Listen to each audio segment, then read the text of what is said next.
Hey guys! Hey guys! My name is Tommy. I'm here with Matthew. Yep, it's me. Welcome to Spyro Ripto's Rage.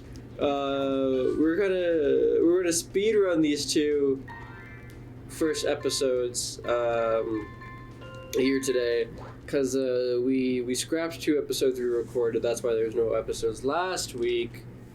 But enough, and we're just replaying them right now. But enough fuddy-duddy. Enough fuddy-duddy.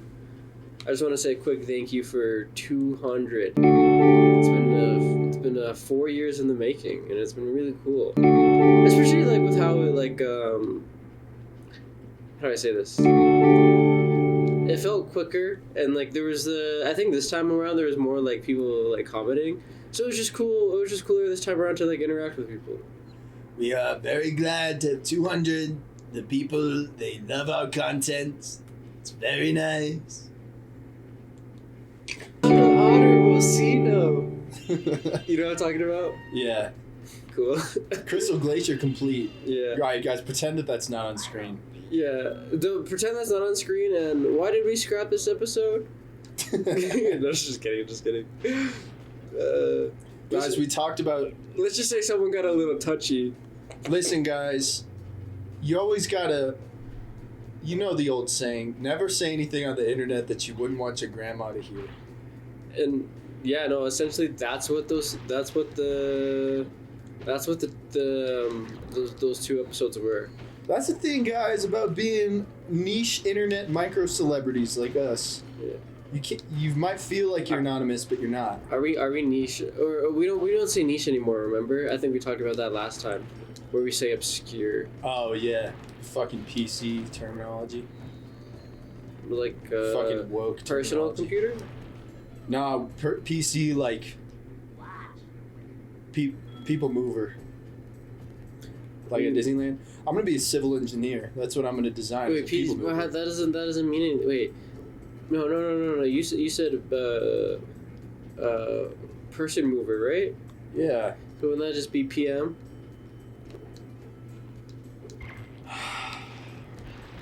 Or am I missing some context here?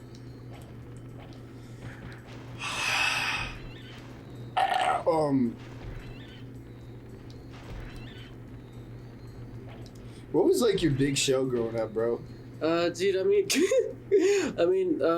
there's a couple. I think I've like mentioned multiple times before, like, just in general, like growing up on like Beyblade and stuff. But are you talking about like are you talking about like what was your Office? What was your Friends? What was your Parks and Recs? I'm talking more like what was your like iCarly? What was your Victorious? What was your Zach and Cody? What was your Drake and Josh? You know, I really didn't grow up with cable. I had it for part-time. So most of the stuff I watched on TV was just me looking it up on YouTube and like hearing it from friends. Okay. So it was of course just like regular show, then Adventure Time, and then Beyblade Metal Masters. Which, if you believe that or not. Beyblade Metal Masters. No, you're capping. They don't say that. I had it confused with Beyblade Clay Masters. God! No, my one weakness, green lava. For me, it was probably iCarly. Well, I used to have this routine when I was in middle school where I'd come home and I'd heat up some Kraft mac and cheese and I'd watch Victorious. Yeah, really? Like I didn't know that about you. Yeah. Victorious was dope. One time I emailed Ariana Grande. No, you didn't. I did. No, you didn't. No, it was before Ariana Grande started. No, you did. You probably did. It was before she became like a pop star, and she was just Sam, or not Sam. Or no, Kat from Victorious, and she used to have a YouTube channel, and she would read people's emails that they sent her. So I emailed her one time, but I don't think she ever responded. Dude, that was like me when I tried to mailed Smosh. Yeah. Some stuff, but I actually never sent it to the mail. But I would still hope for somehow they opened it up. And it wasn't even funny too. It was just like a bunch of trash around the house. And I remember I had these old like whitey tighty underwear, right? Then I just like I was like, oh, it'd be funny if they think they got poop in the mail. So I took a brown marker and like drew all over the underwear. Biohazard. Yeah. But I thought it would have been so funny, but it never happened. This is your fucking Unabomber arc, dude. Sending poop to Smudge is my Unabomber arc. Okay.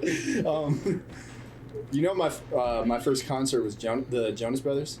The Junk Bros. Jonas Brothers, and the headliner was the opener was Demi Lovato. Really? Yeah, it's Fiddler's Green Amphitheater. I think I was like 7 or 8. What was the story behind that? Did you like, Mummy? Or my cousin? Hoo. Well, because here's the thing, guys. I'm gay. I hard cut away from that. Nah, guys, I'm a little bit of a wacky bisexual, guys, and as a little kid, I was a little bit zesty, and so I'm gonna put a pin in that because there's a joke I want to make. Okay, I was literally just gonna cut that part. I just wanted to do your reaction. But there's my cousin, her dad bought her tickets to the Jonas Brothers, and my parents didn't know that I was like secretly obsessed with Jonas Brothers. I was like, I want to go, Mommy, I want to go. I like Jonas Brothers. I like Jonas Brothers. And so they bought me tickets to see the Jonas Brothers. And I just think it's funny because I'm a big metalhead, and I go to a lot of metal concerts, and everyone's like, "What was your first concert?" And they're expecting me to say like, "Bring Me the Horizon," Pierce the Veil, Sleepy Token, Naptime Dance Token, Dance Gavin Dance, Kiss, Journey, Tool, Metallica, Leper for Not, Opeth, Pariahs. That's a very obscure band. Yeah. But I'm always like, nah, choose the Jonas Brothers. Two holsters, which is different from two hollers. But yeah, anyways, so straight guys, guys, when they have their homie that they really like and they want to get to know them on a more personal level, if you know what I'm saying.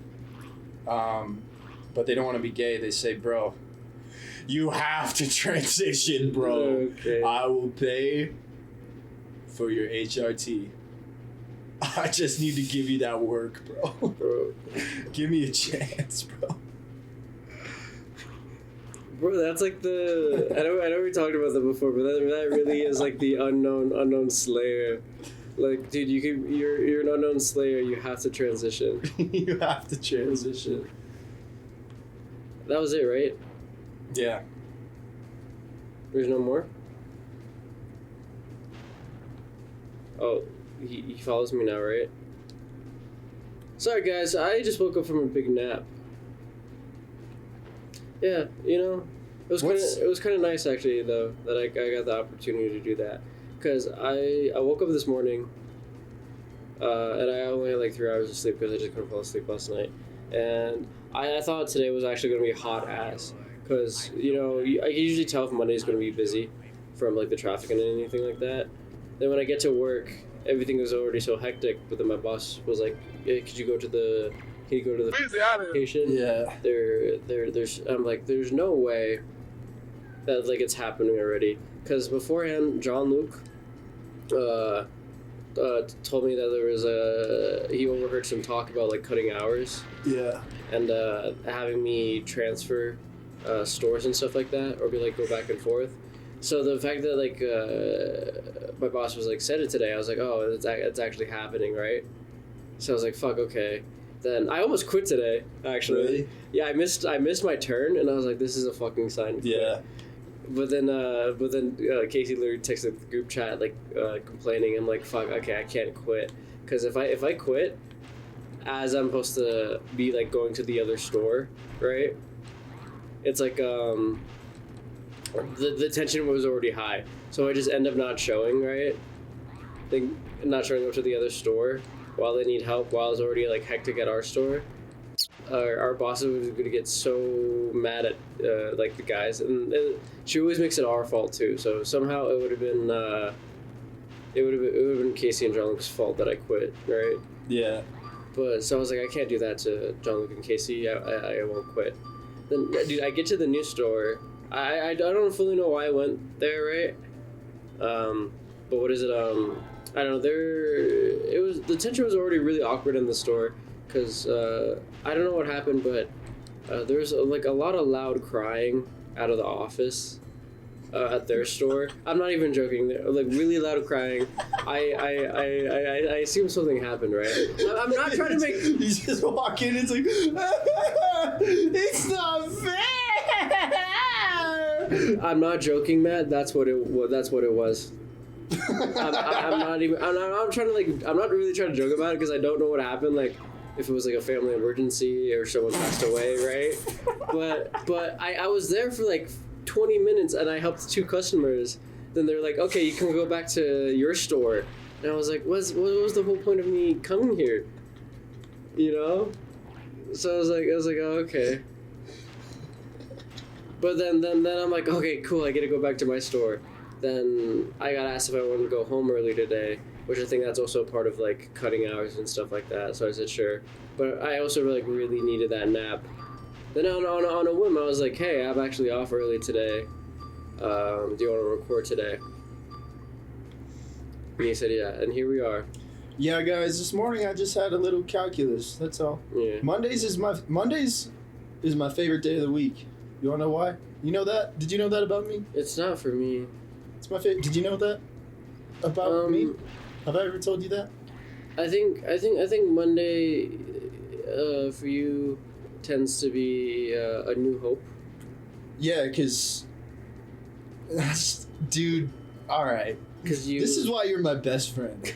Cause you just made an awesome Star Wars reference.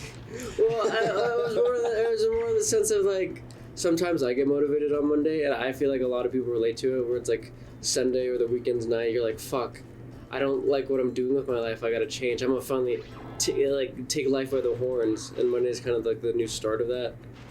Also, I have multiple best friends. I just want to be clear about that. I know you do. Because, you know, I feel like it's weird to rank your friends. No, you're right, dude. S-tier friends. No, you're right. Like, I actually had trouble with that.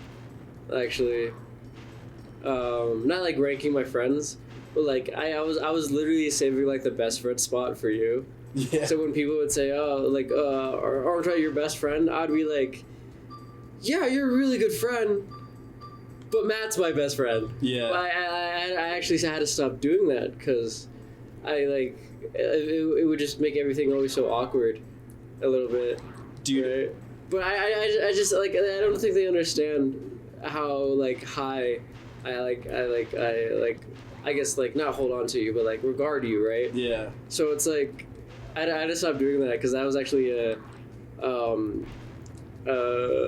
tension point between me and sperm. No, me and Wake up, filthy. She also doesn't. She never met. I don't think you ever met her, right? Or you met her like once. Yeah. So like the fact that like I would say like, oh, Matt's my best friend and you're my partner, right? At the time I would be like, oh, you're my girlfriend, and that's another whole like dynamic of the relationship that I like. Again, I also hold super highly, but to them, it was like not as high. Yeah. Yeah. Yeah, bro. Yeah. And what I was worried about was like, when I get married, it's like, oh, who's gonna be my best man? But it's like, dude, just have multiple best men, and then they can all we can play basketball, and we can all be skins. Yeah. And we can. And like, oh, you're really gonna make me eat that nacho, huh? We're playing wet nacho. Wait, do you know what I'm talking about? What? No, okay, we're fine. You're really gonna make me eat that nacho? Guys, I want to move on from this level. We already 100% it. But you guys are. That's so funny with no context. Man, you're really gonna make me eat that nacho, huh? All right, I'll leave it at that then. Yeah, Mondays is my favorite day of the week because I work weekends and I work early in the morning. Mm-hmm. So I gotta get up at 5. I gotta get up at 5 ballsack o'clock in the morning and get to work. And Mondays, it's a chill day because I get to wake up at 8. I drive me over to my little train station, hop on the train, do some calculus in my calculus class, and then I just go home and I chill. I vibe. I make music. I express my artistic creativity into the world. Not autistic, Not autistic, artistic. I am not autistic. What is up with you in that? You keep bringing that up in this episode. Every single episode, you're like, I'm not, and I know you know this, but it's more than chill if you were, or if you're chill. If that makes sense, because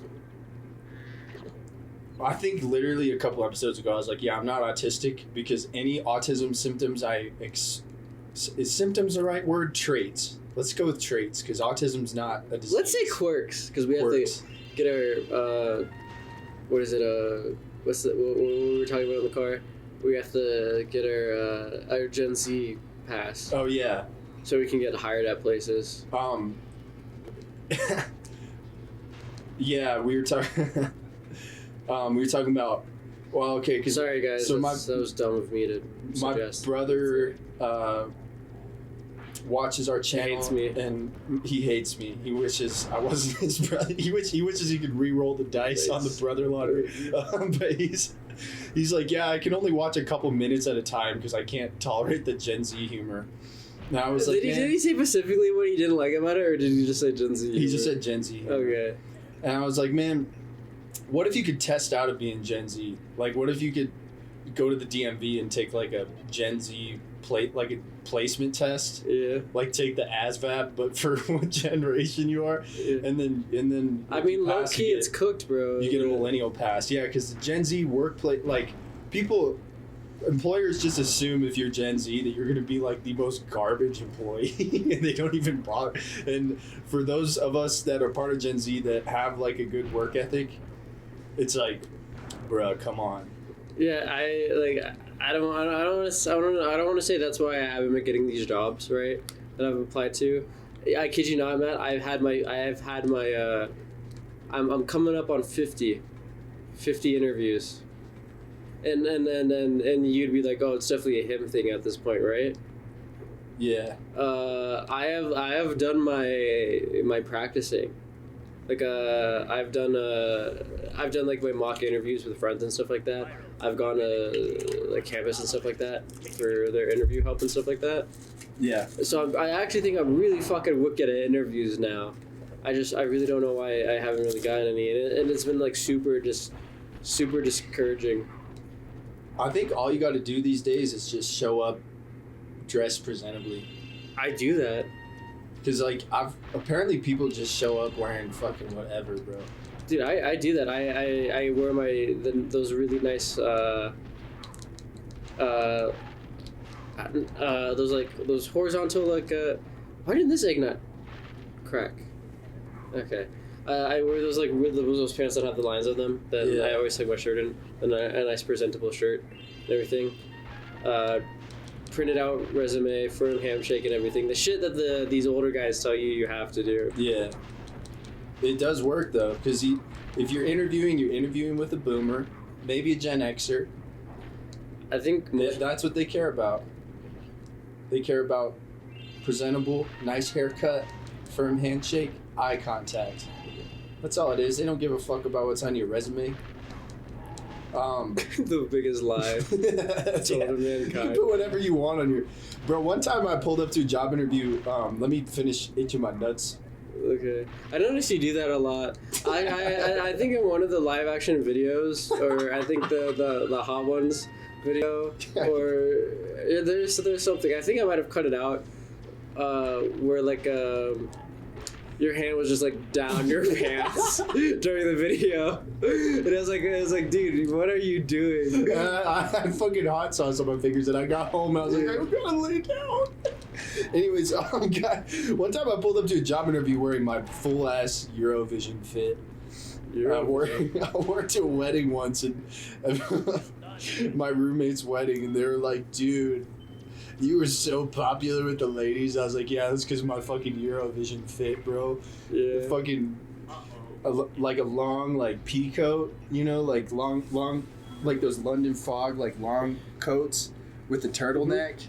I saw the photos. Yeah, little turtleneck action, little, like a subtle, like, window pane striped pants. And then to give it a little bit of youthfulness, a little bit of pop culture I had those white Nikes. Fucking Forces. Yeah, you're not the type of guy to wear black Air Forces. I don't wear black Air Forces. I wear white Air Forces because I have a nice chill vibe. I'm stoic but approachable. Yeah, not like That's what everybody tells me. Everybody tells me, they say you have a real nice, comforting energy. I feel like I can be myself around you. I'm like, man, shut up and cinnamon roll. shut up and come give me a little kiss, man. Come give me a little kiss. It's to be sweet like a cinnamon roll. Yeah, Matt. I think I've always said this, and I think there's now a mountain of evidence of like, your biggest enemy, of course, is your own mind, Matt. You're actually a really cool dude. You know, so it's like I totally get like the headspace stuff though. You know what I mean? Yeah. So like, what did I miss? This one was giving me a hard time. Actually, no, it was that dumb fucking lava thing that was giving me a really hard time last time.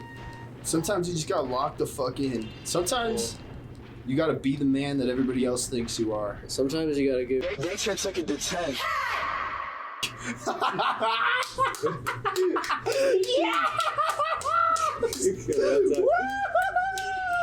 That's not going in.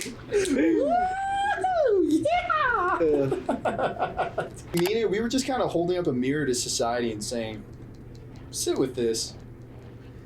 We were. Sit with this for a second. Reflect. Yeah. Do some inner work. You gotta get you a little therapist.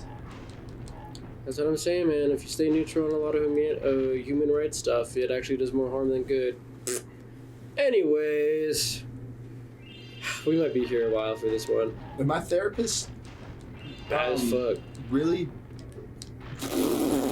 Okay, bro. My therapist says I'm the best. Looking and most handsome. Best looking. Fuck! Best looking, most handsome, most entertaining. Girthy, bulgy. Girth machine. Unspoken girth whiz. Oh, dude, they call me the unspoken girth.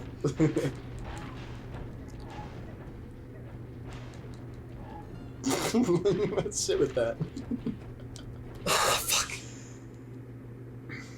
Sit with that and eat a cinnamon roll. What is that from, by the way? I think you said it a long time ago. It's a video of this old white guy. He says the N-word, though, so I can't quote it directly, but he says, man, shut the hell up and eat a cinnamon roll. And then he proceeds to say something he's not allowed to say. Also, bro. No!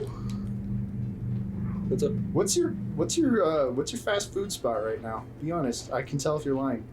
Well, here's the thing. So, not really fast food, just because they don't have a drive-through window, but Panda Express, because the amount of food you can get for how cheap it is, right? Valid. And I have to like hit my macros and shit as someone who's trying to like bulk up and get that do the US, whole like bro. powerlifting thing. Say And I've noticed, dude, I haven't been eating really well recently, right? Me neither, bro. Just because financial stuff, right? So I really haven't been able to hit my macros properly, right? But in the time frame when I was during like my little rehab thing, damn it, dude, that got me really thinking, right? It's like I just got done with like my like summer rehab, right? I actually started like I started my program. Fuck. I started my program Tuesday, right? And this is the first time I started deadlifting since May, right? Because I wanted to work on some other stuff to really make my deadlifts better, right? And also just rehab my body in general. And Thursday, my first day back from deadlifts, I fucking tweak my hip a little. I say lower back, but I know it's my hip because it's the same issues as before. So it's like, fuck, what did I do? You know? Yeah. Like I what did I do all summer? It just made me upset. But like I think part of it might have been because I wasn't really hitting like a I mean, like I haven't been doing my well, I haven't been doing. I just haven't been getting like literally my recovery locked down with like eating the right amount of food and like getting really good sleep, because my sleep has been such dog shit here recently, dude. I literally almost like 5 out of the 7 days out of the week I am 5-7. I am not even getting like 4 hours of sleep. Hey man, I'm gonna say give yourself some grace, because COVID has been hard on all of us. All right. You say that and it makes me feel worse, right? Because what, COVID was like three years ago, right? bro is like not to say we're not facing societal issues since COVID, right? You know you ever heard the story of like those Japanese soldiers after World War II? Why'd you pinch your eyes back when you said that? Sorry, he did it. The Japanese. Okay, I literally just said you did it. The Japanese soldiers after World War II who were like camped out in the woods and they didn't know the war was over, and so they remained aggroed. And they had to get some Japanese general to come out to the woods like 20 years later and be like, hey guys, you can go home now. That's you, but with COVID. You don't know that COVID's over yet. When is bro gonna find out that COVID ended? What the fuck are you saying, dude? I'm saying you're still living like it's COVID. I'm just kidding, bro. I'm just giving you a hard time. I'm just making you change. Besides all the millions of Americans died, I think COVID was actually kind of low-key chill. Yeah. And actually, not just Americans, but so many fucking people died. So it's really fucked up me for even to suggest and say that. No, it's not. Man, COVID was dope, because I was in the Marine Corps when COVID happened, and that sounds actually kind of awful. It could very well have been, but they were like, yeah, we're just going to have you stay in your barracks room, and then we'll call you when we need you to work, which is not how it usually is. The whole thing with the military is that 95% of the people in the military really don't fucking need to be there, and their job is literally pointless. And so we basically just got 3 months to hang out in the barracks. COVID was longer than 3 months, dude. Yeah, but after 3 months, they were like, yeah, we're not doing this shit anymore, because you guys are literally just sitting in your rooms playing video games. And it's like, all right, bro.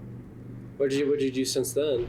Just normal stuff, just wear a mask? Yeah, normal stuff, just wear a mask. And the problem was, Marines love to party, and so they would go to parties and then everybody would get COVID. But because I was like the platoon introvert, I would always be safe. And so then my job for like the entirety of COVID was to bring food to their barracks rooms. That sounds fucking ass. It was so fucking garbage. And I just remember there was this one fucking time where we had 9 people that were quarantined in our platoon, and I could fit 8 to-go plates perfectly in a milk crate. But because we had 9, I couldn't put them in the milk crate. I had to put them in a different container that sucked in his ass.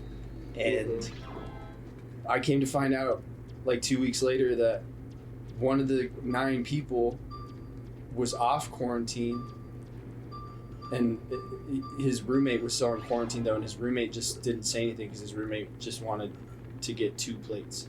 I was like, bro, I could have been using a milk crate this whole... Bro, I could have... Bro. Even I gotta use the fucking milk crate the whole time. Be so fucking for real, bro. I could have used the milk crate strap this whole time, and you fucked me. You fucked me! You fucked me good. You fucked... It's not fair. It's literally not fair. I love my life. I love my life. I love my friends. I love video games. Yeah, that should be the description for the channel. I love my life. I love my friends. I love video games. It low-key is. I think it just says formerly known as Boys and Rats, which is a group of friends who love each other. Something like that. Man, has anybody else noticed that tattoo guy and small, strong for his size guy and Filipino. long hair guy and Secret Service guy love each other and love playing games together? Weird. Weird.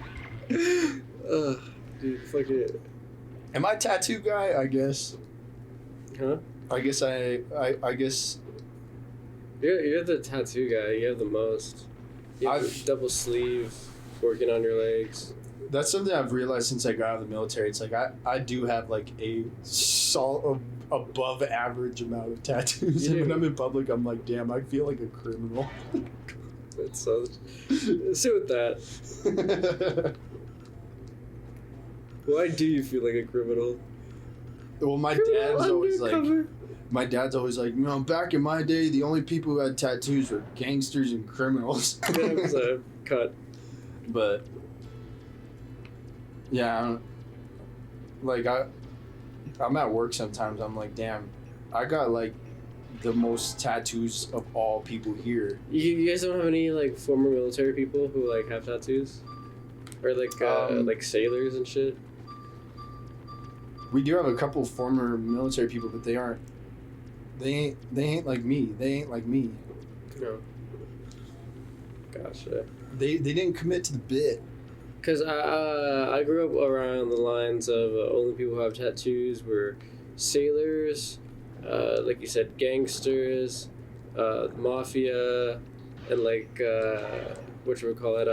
Drive-through workers. and like people who did like who were just hard, like not sexually but badass. It's cool though, because now I'm at a point where whenever I get a new tattoo, nobody notices, and so I don't have to be the center of attention. Yeah, that is nice. It's just swag. That is nice. How do I get over there?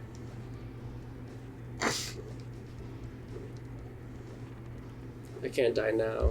Yeah, I'm in the middle of sleeve maxing right now. Sleeve token. I'm gonna be sleeve maxed by the end of the year. I'm gonna have 2 full sleeves. Oh my god. Oh my goodness. You already have an appointment set up? Hell yeah, bro.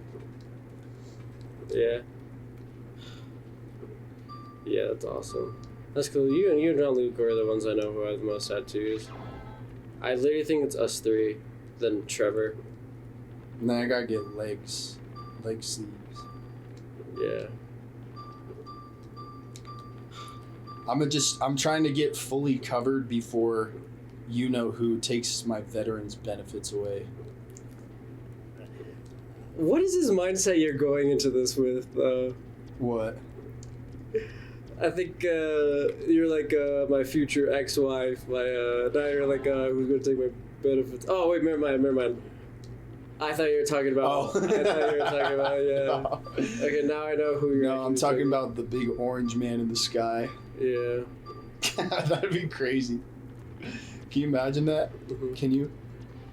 And when you close your eyes, can you imagine? Go! My neck! Oh, there's blood everywhere. The way you died does not repent the way you lived, though, dude. Why don't people realize that? The fuck? Anyways, I know you guys are probably sick and tired of like hearing about that situation, but if you want to know our stance, who are you as a white Florida man to be fence-sitting and telling people, trans, queer, people of color, not to celebrate the death of their oppressor? And like, I hope you guys realize that shit comes from a place of privilege. You know, that mindset of like, nobody should die. You know, everybody should be kumbaya. You know. Dave and Buster's is kind of a place of privilege. Yeah. Because you got privilege to play games, have fun with your friends, eat buffalo wings, eat mozzarella sticks, collect points, redeem those points for prizes. It is actually an unbelievable amount of privilege because it's also like dumb expensive. Yo, what the fuck are we talking about right now? Anyways, yeah. Man, lock the Anyways, fuck in, bro. I am locked in, dude. I did that so much quicker. But where's the last guy? Where's the last bofa? Oh, up here. All right, what's your drink right now, bro? What's your drink? What are you sipping on? This Arizango Mungo Mango, because They're just pretty cheap and Arizona expensive. mucho mango. And I'm is going what through he hard said. times with money. Arizona mucho mango. Yeah. It doesn't need to cost more than 99 cents. Bro. Arizona mucho mango. Arizona mucho mango. Mine is zero sugar Dr. Pepper creamy coconut. Dreamy dreamy. It actually took me a while to get back into coconut because did I tell you the first or the second not the first time the second time came over for a date. I decided to make the chicken that uses coconut, right? Yeah. I forget exactly what it was, right? And I fucked up the chicken so bad, and like my apartment just smelled like coconut, and like the chicken tasted like just like awful fucking coconut. So like it put me off coconut for a long time. Coconut's my vibe, dude. Yeah. I feel like I'm kind of a coconut. Hard on the outside, filled with liquid. What the hell? Oh gosh, wouldn't it be funny if I talked to them the rest of the episode like this? Wouldn't that be funny? Anyways. Well, that's literally the two episodes we scrapped into one. I think I'm gonna start a bet on whether or not my nephew's gay. I'm gonna start a prize pool. I don't. You gotta. There's I'll say what I need to say to Matt after the camera cuts. He's gonna hold me accountable for what I just said. No, it'll be right now. What I have to say is one of the reasons why we cut one of the episodes. Anyways, this has been a really weird episode, I feel like, but it's been fun. Hope to see you guys next time. Because, I mean, we usually record like once a week, and it's been like a week and a half. Yeah, week and a half.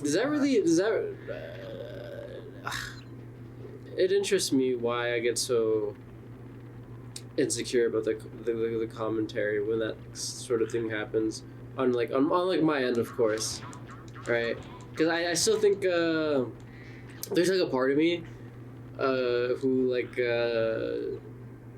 who always like constantly thinks like, oh, my friends are so much like funnier than me, I can't like keep up or can't be with them, right? And like I'm like holding them back, and I feel like that's part of it. Anyway, guys, we'll see you guys next time. And you being neutral sometimes, or not saying you in general, but I'm saying sometimes fence sitting and being neutral and stuff, and especially when it involves human rights, is often more bad than good. And if y'all ever see me in real life, you will recognize me because my ass got motion. For a white dude. And that bulge is in your face. That bulge is in it. Yeah, catch me in gray sweatpants, bro. Your life is over. It's over. What, dude? I said if you catch me in gray sweatpants, your life is over. I have to go to the doctor. There's blood in my bones. Because it's so huge and girthy. It's like an aphrodisiac, low-key. Aphrodisiac. We should have stopped this episode like 5 minutes ago. Yeah, this episode is overstayed its welcome. Bye-bye. Bye-bye. Bye-bye. I like my suitcase. Are you ready for the next one?